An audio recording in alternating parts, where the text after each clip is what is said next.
Kita bersyukur barataan. Kita ini ditunjuk Tuhan bagana di Kalimantan Selatan. Ditunjuk Tuhan bagana bahari di Kerajaan Banjar. Di mana Kalimantan Selatan ini di Kerajaan Banjar Bahari ini dijuluki dengan sebuah provinsi religius. Paham apa pian? Religius tuh paham lah. Ulun gini udah paham juga. Padang Tuan Guru terbukti pada tahun 1710 Masehi lahir di Kerajaan Banjar Syekh Muhammad Arsyad Al-Banjari.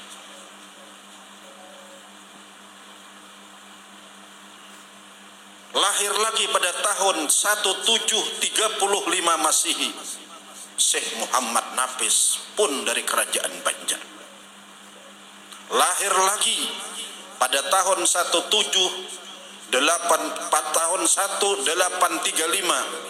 lahir lagi Syekh Abdurrahman Siddiq, tapi dibawa ke Kerajaan Indragiri Sumatera di Sabah. Dan alhamdulillah sekitar tahun 1900 berapa abah lahir? Siapa yang ingat Abah Haji Mahfuz lahir? Tahun 1900 di mana ke perancang disambat?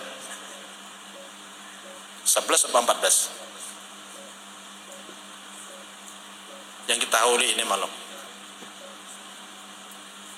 Pada malam Selasa di kampung nang jauh dari kota Barabai diberi nama Mahpus. Tahun 1942 lahir lagi di sebuah kampung Tunggul Irang seberang Abah Guru Zaini bin Abdul Ghani. Terus berlahiran Tuan Guru di Kalimantan Selatan. Alhamdulillah sampai ini malam kita berada pada majelis Tuan Guru Dinda yang mulia Guru Junaidi. Inilah Kalimantan Selatan.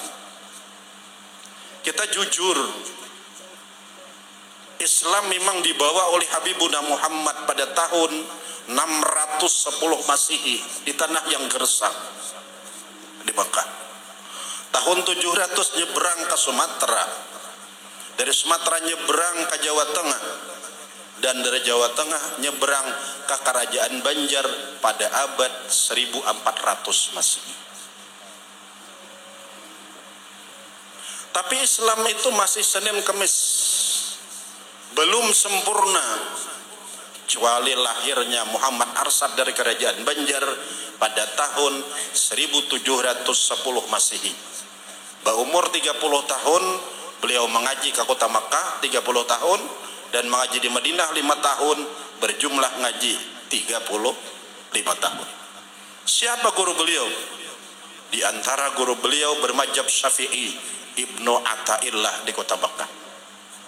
Kemudian beliau mengaji di Madinah 5 tahun. Di antara guru beliau Syekh Samman Al-Madani. Makanya kalau kita melihat penanggalan lahirnya Datuk Palampayan dengan Syekh Samman, selisih umur 11 tahun. Tatuha Datuk Palampayan.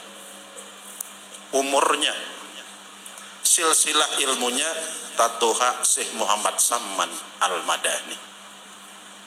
Makanya kita orang Kerajaan Banjar ini kalau sudah membaca manakib Syekh Samman, karena kita tidak bisa memisahkan Kalimantan Selatan dengan Syekh Samman Al-Madani.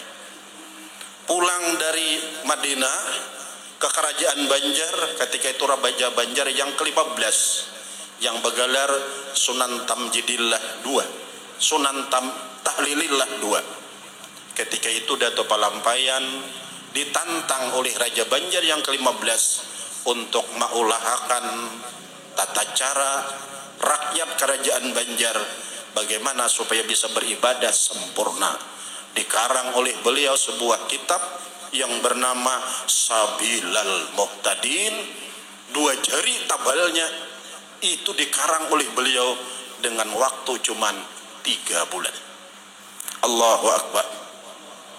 Amun kita sekarang cuma mengarang khotbah Jumat aja nang pacang dibaca cuman 10 menit 10 kali marabit kadang-kadang. Tapi datu pelampaian ngarang kitab Sabilal Muqtadin 2 jari tabalnya atau mengarang cuman 3 bulan. Habis tinta ketika mengarang, telunjuk beliau belikas. Pajah lampu ketika mengarang, langit-langitannya menyala. Mengantuk mata ketika mengarang, tangannya mengarang sendiri. Makanya kita orang kerajaan Banjar ini punya loh. Siapa?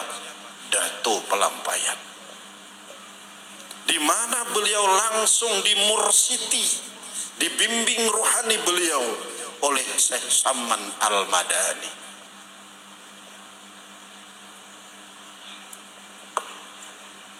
Makanya orang itu tidak bisa mendapat titel kawalian kecuali dia bersuluk menjalani sebelumnya itu dengan 2 macam panah.